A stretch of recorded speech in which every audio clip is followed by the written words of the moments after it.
What is up, my fellow adventurers? We got up here a little bit late. I didn't film my usual in-truck intro. We're up on Kashwakamak, paddling the Gull Lake Loop. A little hairy.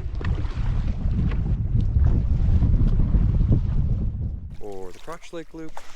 There's no flagging tape or any indication of where we're supposed to go. Heard it called a couple different things, but more importantly, we're gonna paddle part of the mighty Mississippi.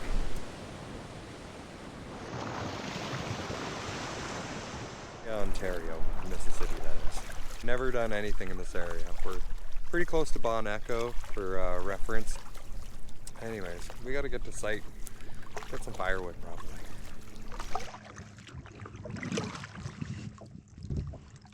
Wait.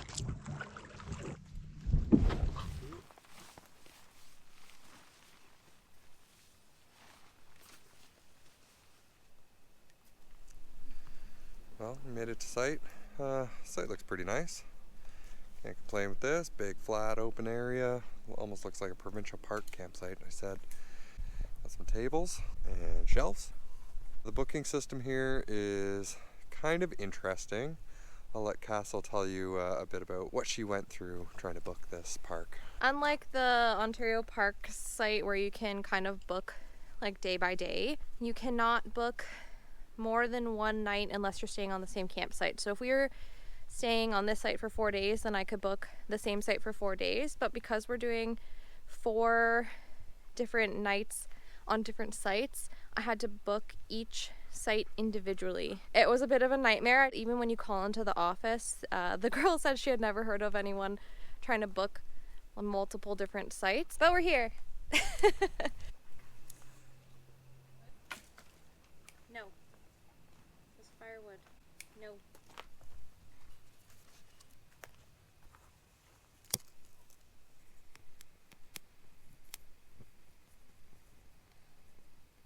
Well, it kind of sucked that we had to spend the sunset setting up tent and collecting firewood and such, because that was probably the best sunset we've had all year. Camera saw more of it than I did. Anyways, we're gonna enjoy the fire and probably talk about the plans for tomorrow.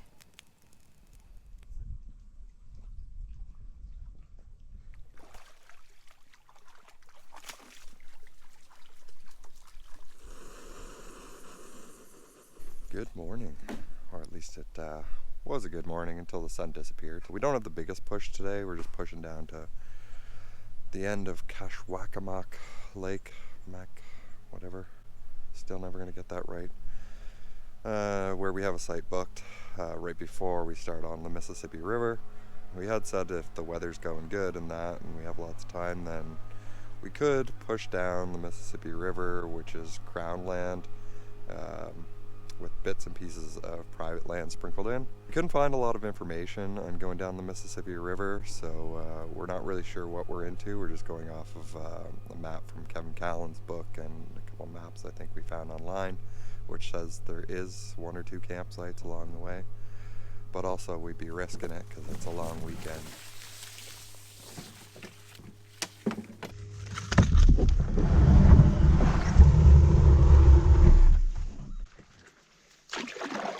The sun.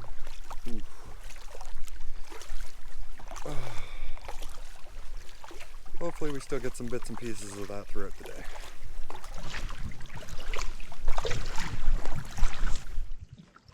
We're moving into a section with a bit more campsites. There's a lot of smaller islands along here, and we probably could have made it here last night. It's only a couple kilometer paddle from put in.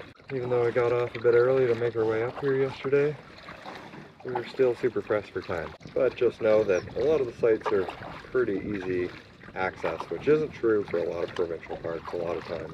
Good option that they do have some sites on the first one.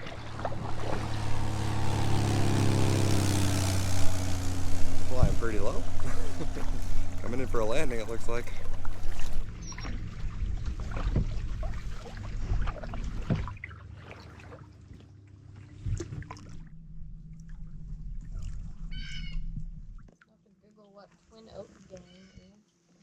Whoever the Twin Oak gang is, they're probably scary.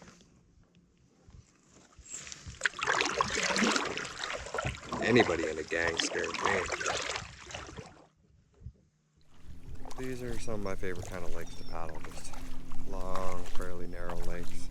It's just long, skinny arms that you're following. Just endless paddling. And the only way the wind can really screw you is if it's coming directly down the lake at you. I'm getting super lucky today. Do have a little bit of headwind, but very mild, hardly noticeable. Probably already almost halfway to our site, and it's only 9:30. We should be there around 11 or so, which is earlier than I was hoping for.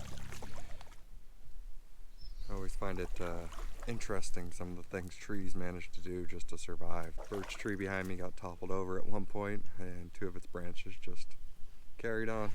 Up 90 degrees out of the tree while it's leaned over by the water. Just wild.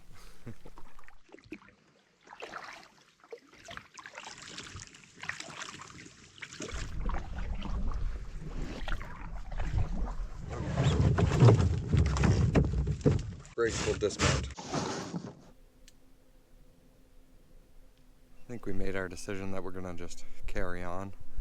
The site here is not that spectacular, although it does have a pretty cool swim spot. It's actually 2 little islands, even though it looks like 1 island on the map, and there's like a little sandy cove in between them.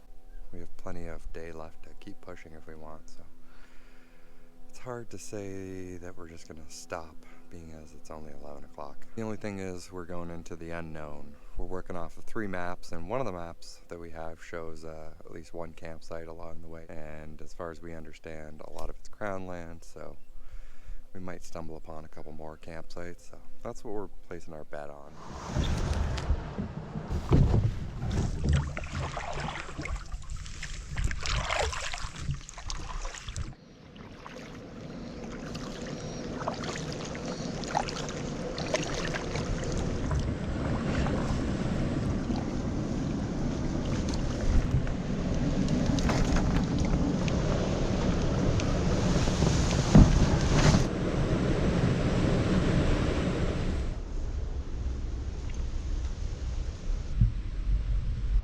No camping, thanks. Very Canadian sign. Very clear portage.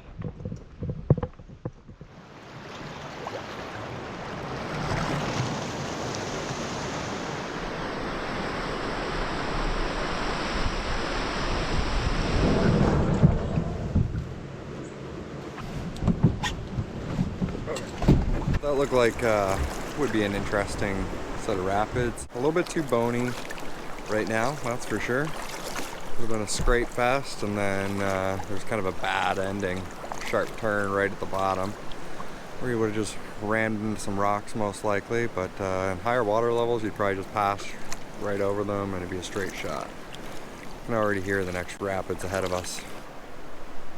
It looks mild at the top, but it looks like a big drop because I can't see the water after the next turn.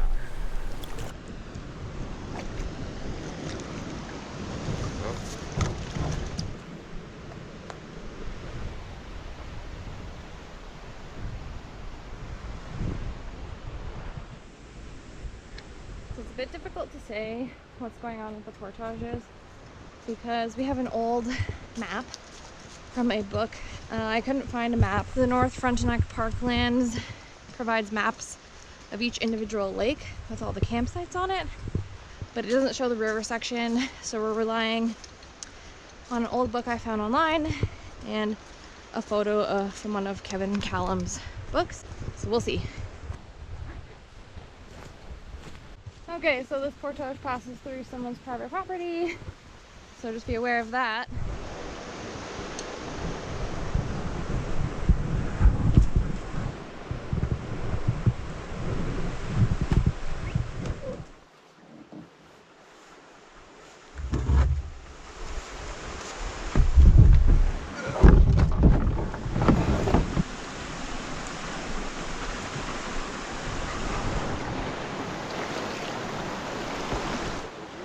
There, we don't want to turn there, owners.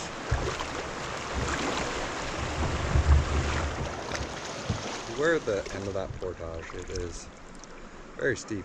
I think that's what it says on the map, but yeah, probably gonna make the average person nervous. All I did was nose my canoe down through the real steep section and actually use it to brace off to get myself down. I could see people lining it down that hill. I just don't like the damage that that does to my canoe.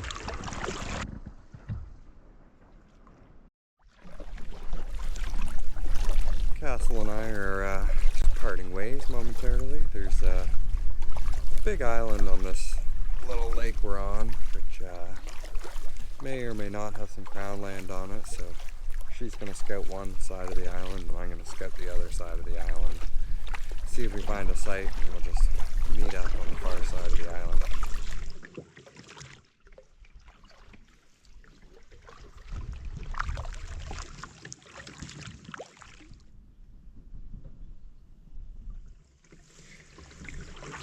Didn't see anything? No. More homemade, no camping, no fire signs. I'm pretty sure this might have been the site marked on the one map. Either naughty campers ruined it or annoying cottagers ruined this possibility of a route by making this a huge stretch that you need to go through with no campsites down the Mississippi River. I have to do more research on where the crown land is in this section. Yeah, I was hoping to tell you guys there were some campsites through here, but so far it seemed like that might not be the case, and we might have set ourselves up for a massive push today. Looks like a steep set of rapids. Mine says it's a rapid, but it sure seems like it's a dam. Maybe a dam then a rapids, like the last dam we went around, probably. I'm hoping there's some semblance of a campsite here. This might be one of our last options. It's starting to feel like rain.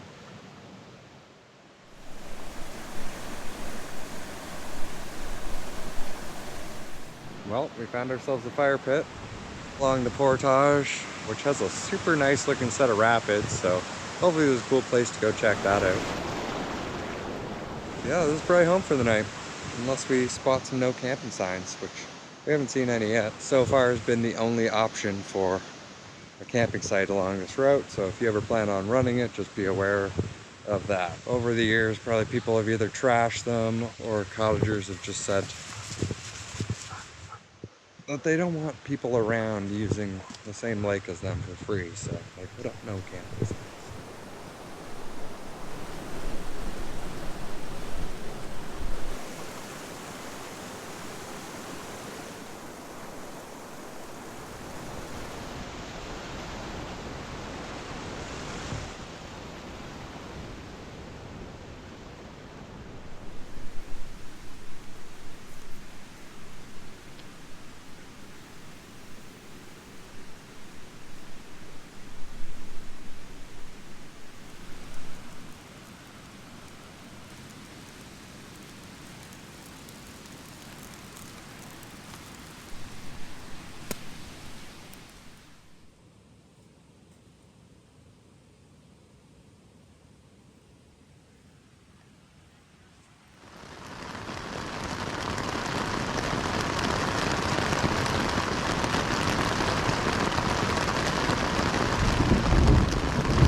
Good morning. We had quite the night last night. It gave us a massive thunderstorm in the middle of the night, which we were expecting. Kind of kept all of us awake for multiple hours in the middle of the night. Quite the lightning show, though. None of us got a good sleep, and we woke up to it raining this morning, so we all slept in a little bit. Today, we're on the rest of the mighty Mississippi, so I'm excited to see the rest of that and see if there's any more campsites along the way. I'll make sure to mark this out on the map and show it to you guys. Seemingly a campsite. Just be prepared that it seems to be like a walking trail on the other side, and it seemed like cottagers or something like that kept poking their heads out of the bush, probably the excitement of the rapids here, and looking across at us as we were sitting in our chairs looking at the rapids, but nothing but hellos and that yelled across the river, so Nobody told us we can't camp here. Hopefully we're all right. Well, we're on the road. It's a rough night of sleep. Neither of us like sleeping next to moving water because you can't hear anything else. And then in the middle of the night we had a pretty big thunderstorm. So Nona was a little bit shaky. It'd be nice not to sleep next to a waterfall, even though it's pretty. Like stairs. Yeah. Last night, you know, it's dark and the waterfall makes a sound, and Ryan was adjusting the tarp in the dark, and Nona was sitting with me by the fire, and then all of a sudden she just started growling and barked and then just kind of lunged towards where Ryan was, and I think she thought something might have been attacking him and she was gonna go protect him. So it was kind of good to know that she will do that. Good girl stuff. Here he comes, Miss America. America. How will you solve world hunger?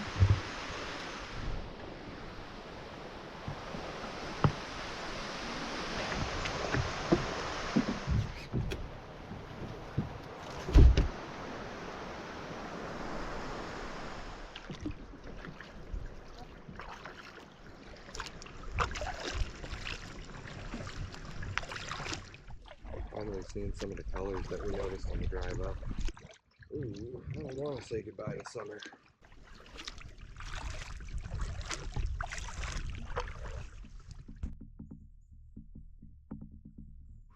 Felt sketchy getting that shot.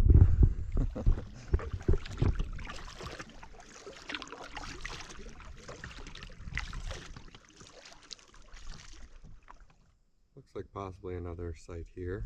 A little fire pit and a bit of blank space. Looks like a dam from here, but the water's definitely picking up speed. I can see a little bit of rapids. Nothing crazy.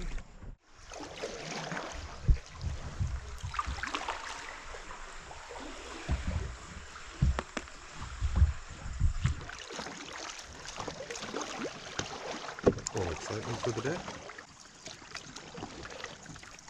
In the 1800s, Mud Lake was seeded by the Algonquin people. Menomin seeds were sent by the Alderville First Nation, and once planted have been cared for by the Ardoch families ever since. Not exclusive to Ardoch were rice battles through the 1970s between the Ontario government and Indigenous peoples. Menomin is a plant with spiritual significance that stretches back to the creation of the Anishinaabe people, a relationship that has existed for thousands of years and has become yet another battle. Wild rice is a vulnerable plant that grows in slow-moving or shallow water and faces extinction due to recreational vessels and landowners that threatened the delicate ecology. In 1979, there was a dispute between Lanark Wild Rice and the locals of Ardoch that became known as the Mud Lake Rice Wars. We were lucky enough to be able to paddle through this area, although saddened to see how many cottages and motorboat activity there was. So far, the paddle across Mud Lake, despite the name, has been quite beautiful.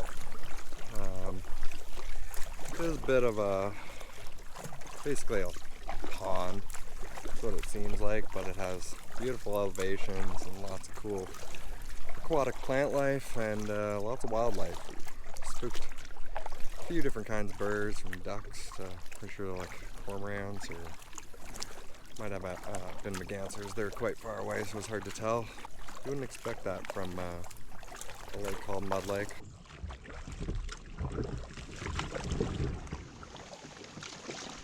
Mud Lake is turning into a bit of a maze. I don't even know where to go now. You gotta stay. Seems like if we go over there, it opens up a bit. I'll look for the path of least resistance through this.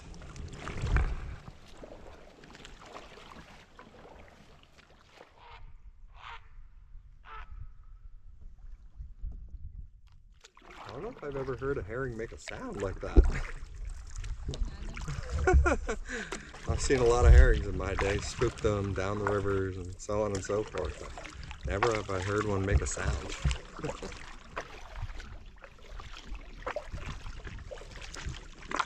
If you're paddling Mud Lake, my map at least shows you to go around the north side of the big island on Mud Lake, But from what we're seeing, the south side is significantly more open. Plus there's a bit of current in the channel we're in now, and it feels like we're flying. So if you guys are paddling through here, definitely just go the south side of the big island.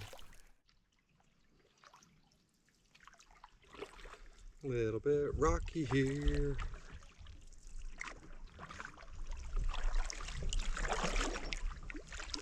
There's a rock right in the middle.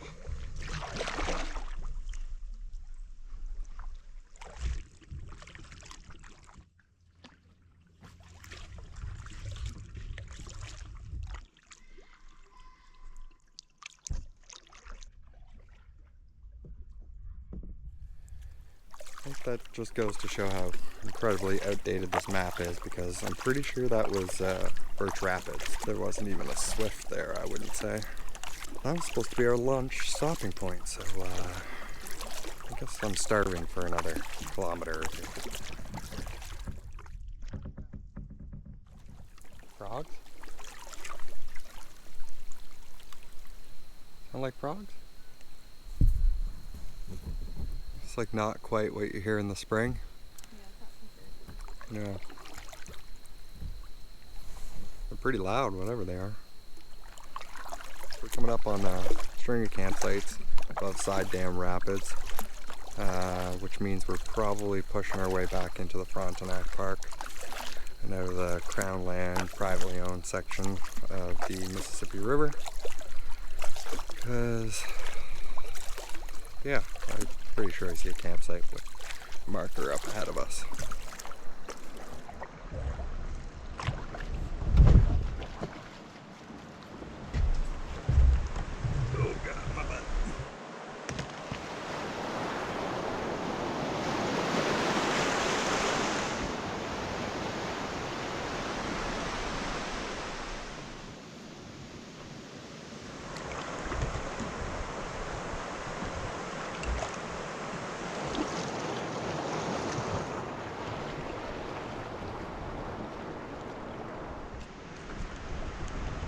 Oh, I was taking everything in me not to run those rapids. They looked pretty nice. A little bit shallow, could have used a bit more water, but nice, clean, fun line. Just couldn't do it without a helmet. It's not a good idea. I forgot my helmet on the first night in, so this one ahead of us, although, definitely doesn't look runnable. I'm just looking at a horizon line. I'm pretty sure we can already see Crotch Lake out there. Well, that was a good 10-second paddle into another portage. Careful, she's slippery.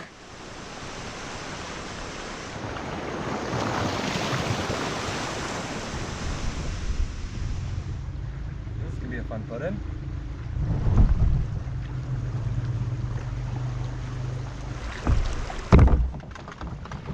Okay, we're gonna make this very nice and smooth, Nona.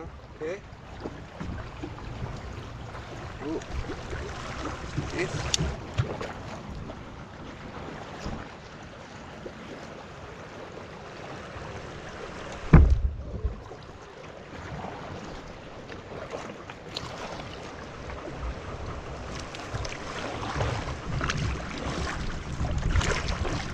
I've just barely had enough room to turn around in there.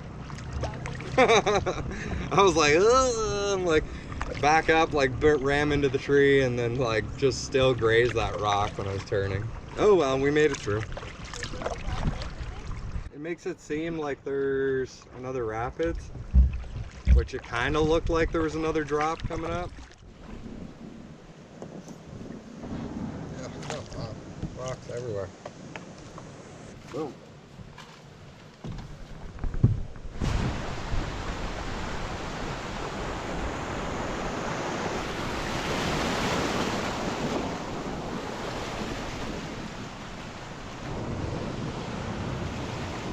Another one that I'm really tempted to run.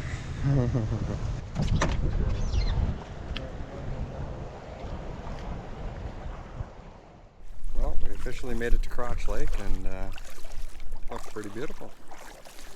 Also, the sun's coming out to greet us, and we got a nice headwind. Not that bad though. Pretty mild compared to what we went through in Temagami every day. We just got probably like 4 or 5K paddle to our site, I think, and then we're all done for the day. Overall, the Mississippi River was pretty kind to us. I'd definitely love to come back and paddle that river in the spring with my dry suit and a helmet and my whitewater boat. It would make it a lot more fun for sure. A bit of a storm cloud over there. Could get some rain.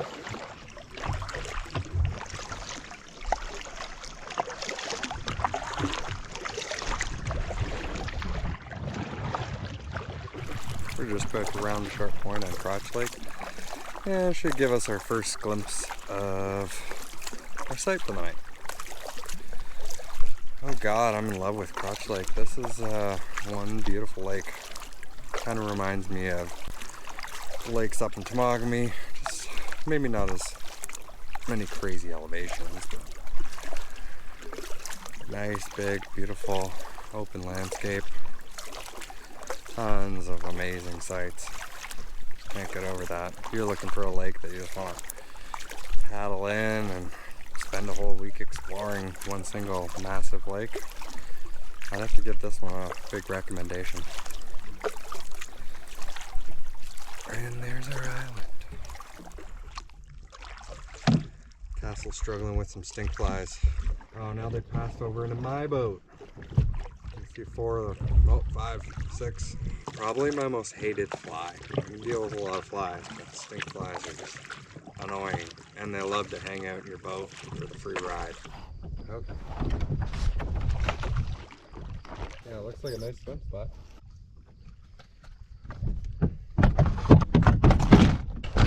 Well, let's check out the campsite. Probably not going to be the best campsite. We booked a little last minute, and there wasn't much to choose from.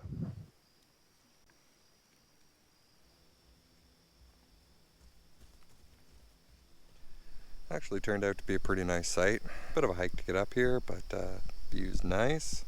Swim spot's awesome, plenty of space, and lots of firewood left here for us, which is nice when you're tuckered like we were when we got here. Knowing that you don't have to pick through the bushes and try and find some firewood on a site that's probably been picked over quite a bit. The forest behind here looks pretty open, so to me that says people have been picking this over for a long time. Thought we might have got the sunset here, but it's looking like if we want the sunset we might have to do a little paddle out or something like that. Oh my God. It's not too bad. This is why I didn't want you to go to the event.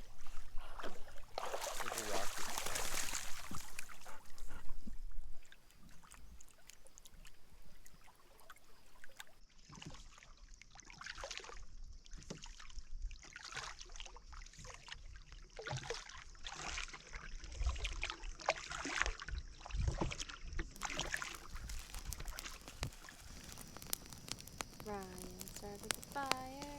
It was always burning.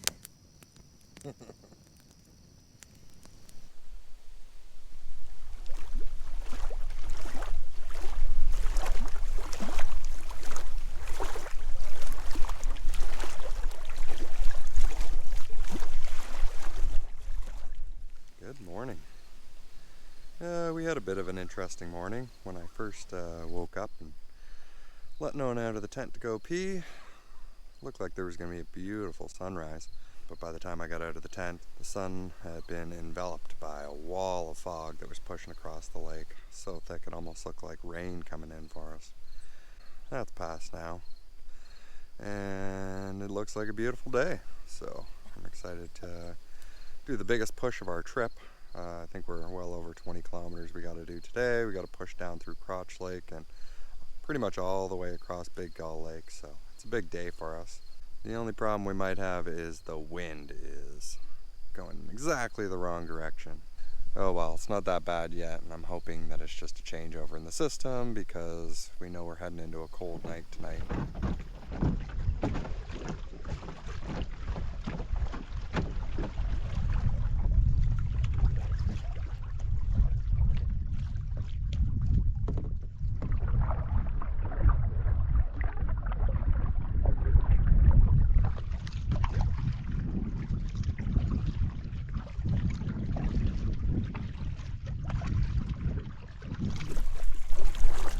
We're just paddling the narrow zigzag that connects the two parts of Crotch Lake, and the wind seems to be coming from all directions.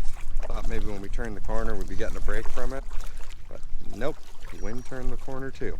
I'm not excited to paddle big gull in this wind.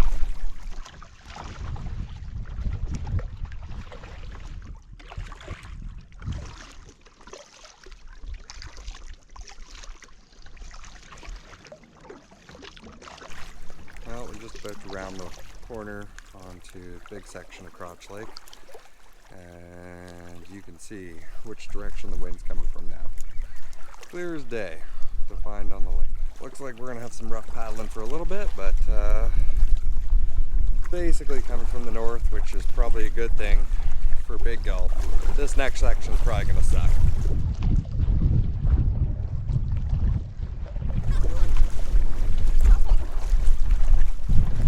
Probably a good thing for big gull though.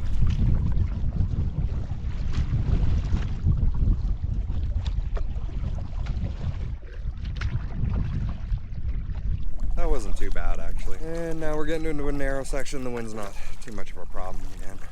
Just as a little side note for all you aspiring cartographers out there, when designing a map, do not put a piece of irrelevant information like Land O'Lakes Lodge and Tumblehome Resort in such a way that it covers up a big part of a relevant piece of information like the outline of a major lake on the map, because it made navigating up that shoreline a little bit confusing.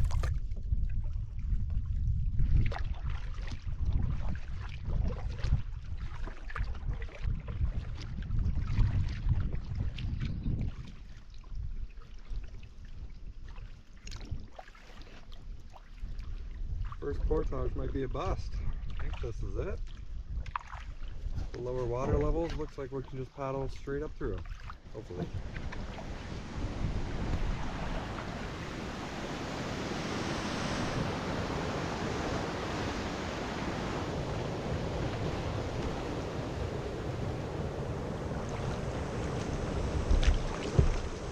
I love those little waterfalls. It's got some cool zigzags going on.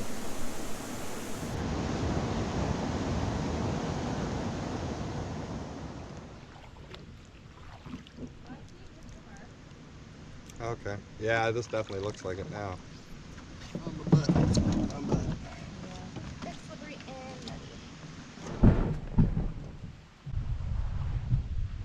I saw our first sign of other paddlers doing a portage.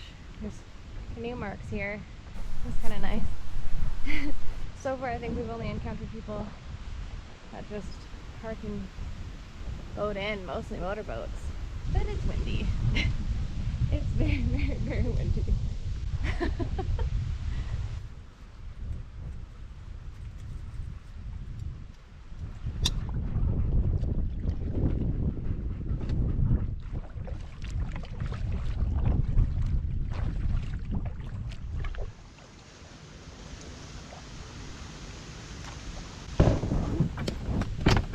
See that?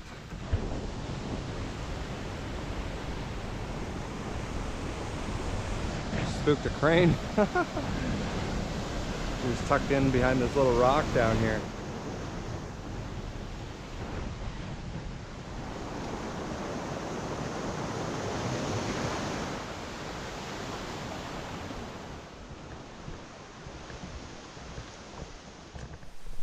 Someone vandalized the portage sign.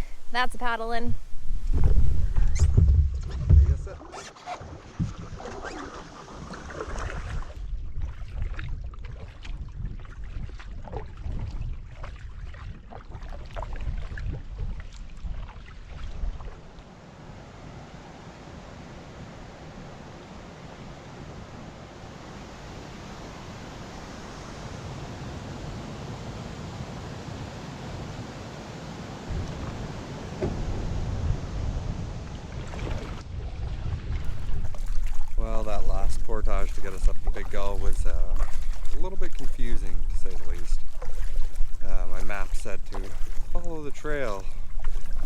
the dam, there was no portage sign at all.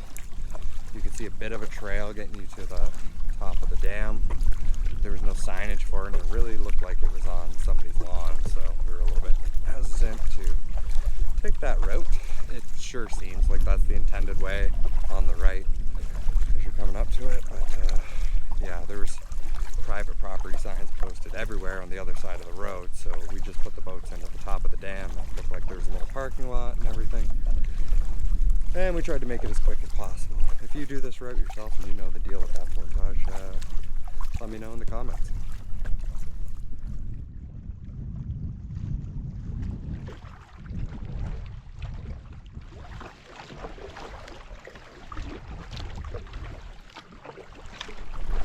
Seems like the wind has calmed down a little bit in comparison to what it was like when we were coming across the ponds.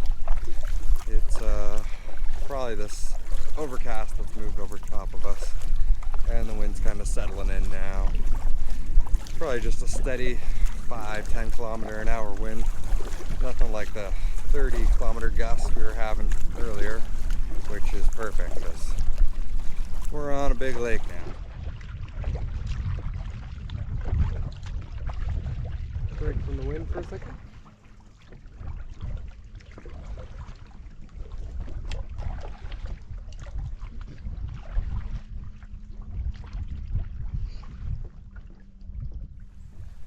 We just stopped for a quick lunch break and it started raining. Luckily we have a bit of signal here, so we can check the weather forecast fairly easily and find out that probably only going to last like 20 minutes, 30 minutes, and then it's done. So since this site was unoccupied, we decided we're just going to hang out and watch it roll over.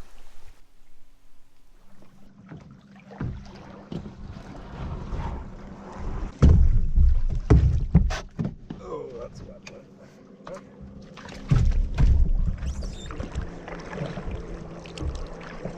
Just like that, the storm is gone. And we're back on our way.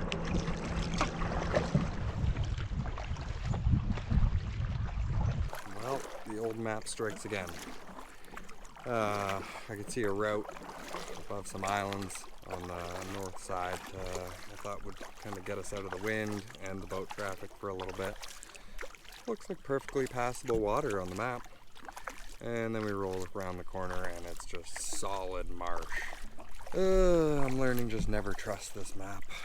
At least it wasn't like half an hour out of our way, just a couple minutes.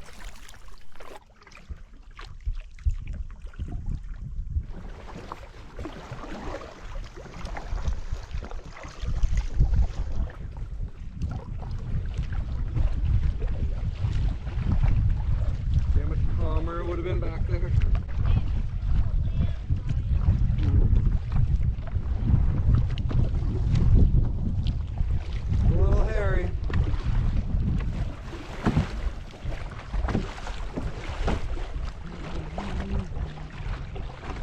We just stopped and did a bit of a game plan for crossing this whole section. Looked at the weather forecast and see if it would calm down in the next few hours, because the waves and the wind are just nuts right now. And we got to do a big water crossing. Well, the wind's not calming down until basically dark. So we're screwed either way. Every site in the whole area is booked, so we just gotta push through and try and play it safe. So we're gonna follow the shoreline on the north side of the lake. We're just enjoying our last bit of refuge from this little island before basically we're in full wind for probably like 4 or 5 kilometers.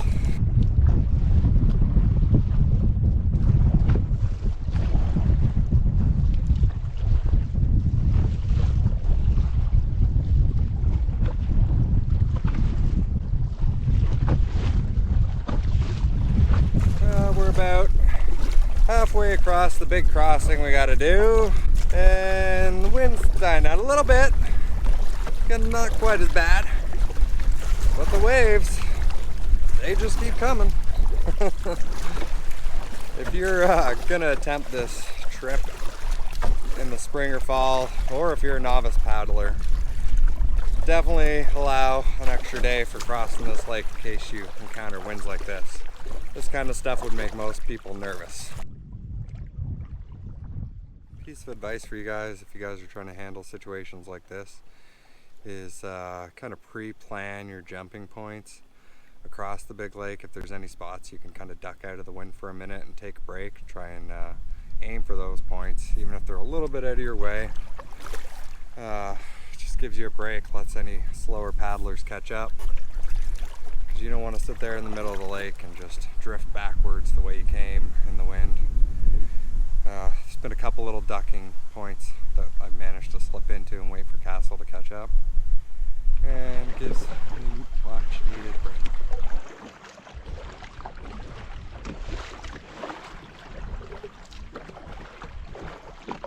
The other end of the lake where the wind's coming from is calm. Who would have known?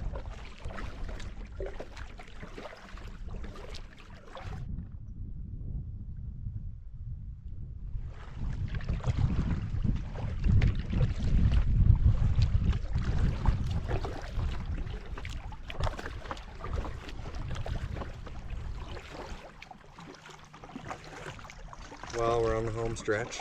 It's definitely a push today. I don't think it would have been nearly as bad if we didn't have such terrible winds the whole way. We're champions. We're pushing through. Champions. Just shows what you can accomplish when you set your mind to it.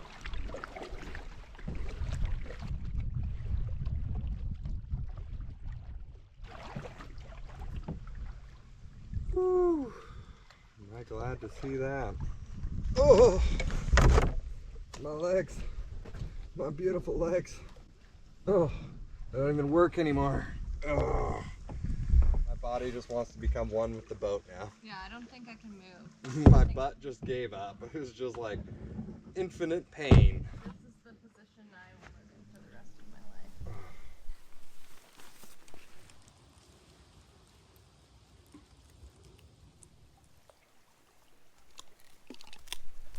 Well, I have to say this is probably the best campsite we've had on the entire trip.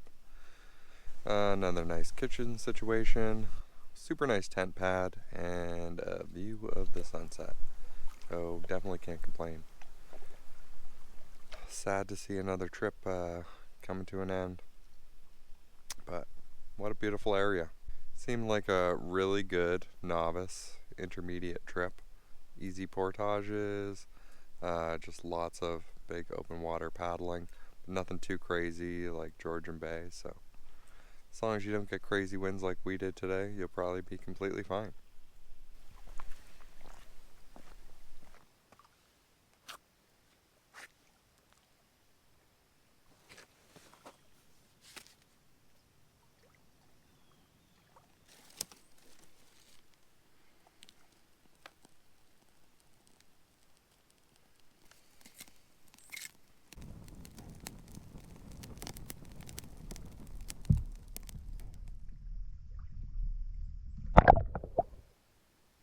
Realizing it's an awfully cold morning to have not picked a site where we got the sunrise.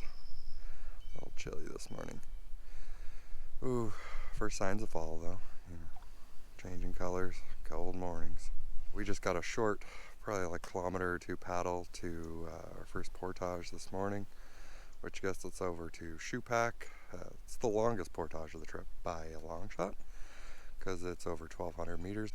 And then from Shoepack, we take another 2-something to get us back onto Kashwakamak. Nona, let's see your stick. Show me the stick. Good girl. Ah! Ow! It just demoed me.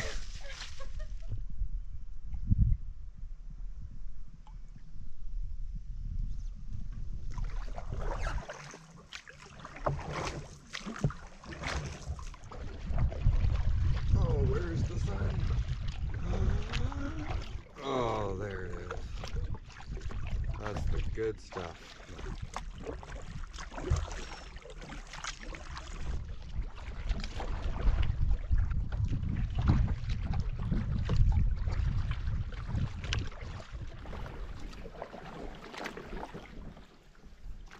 We're just working our way up the north end of this bay on Big Gull Lake and looking for the portage. We know it's somewhere on the west side of this finger, but we're not exactly sure where because it doesn't show it on our map. So hoping we don't have too much of a problem spotting it. Well, I think we found it. It's about as far down as the marsh will let you go. See a little opening.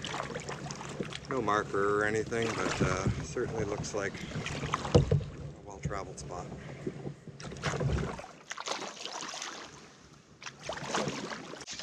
Oh, there is a marker. Although it's a piece of black nylon webbing or something like that, so not very obvious. Well, as described, the portage is here at the big steep hill at the beginning. At the bottom of the hill, after the big hill, going down, there's a T, but it looks like the most obvious path's to the right. Did see some shoe prints, so we're going right. So far, it just seems like we're following a four-wheeler trail. Very clear, very flat.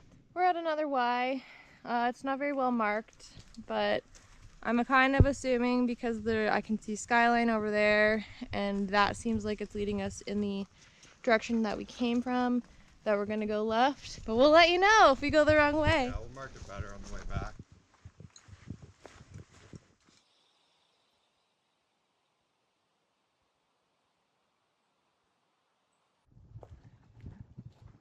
So we did our best to do our due diligence and mark this correctly. There was a little X of sticks there, which may have meant something, but it was kind of unclear, and that could just be a coincidence. In my experience, this is the proper way to mark the trail when it Ys off like that, just to help fellow canoeists. If you ever run into this, please do your due diligence as well to help, because it's not fun to carry a boat in the wrong direction for half a kilometer. Trust me, been there.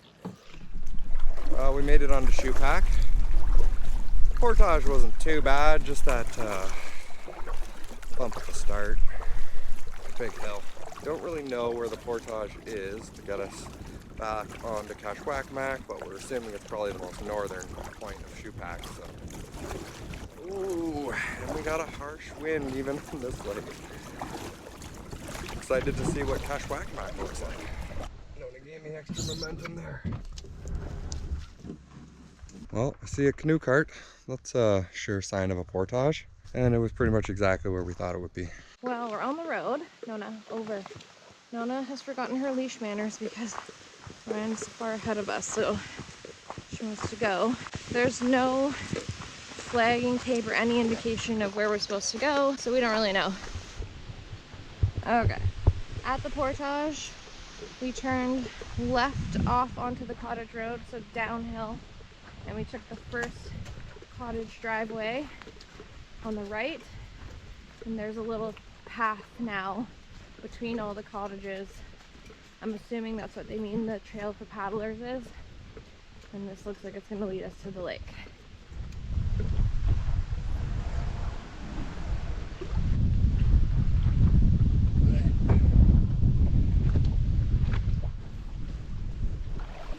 That's my girl. Very good. Well, that was another pretty confusing portage. I'll try and throw an image of the map and the route we had to take. None of it was marked. The park or whoever's managing this definitely needs to mark stuff better for people like us that don't want to just go out to a campsite and sit there for 4 days. Bit of a brisk wind on Kashwakmak, but we don't have too far to go.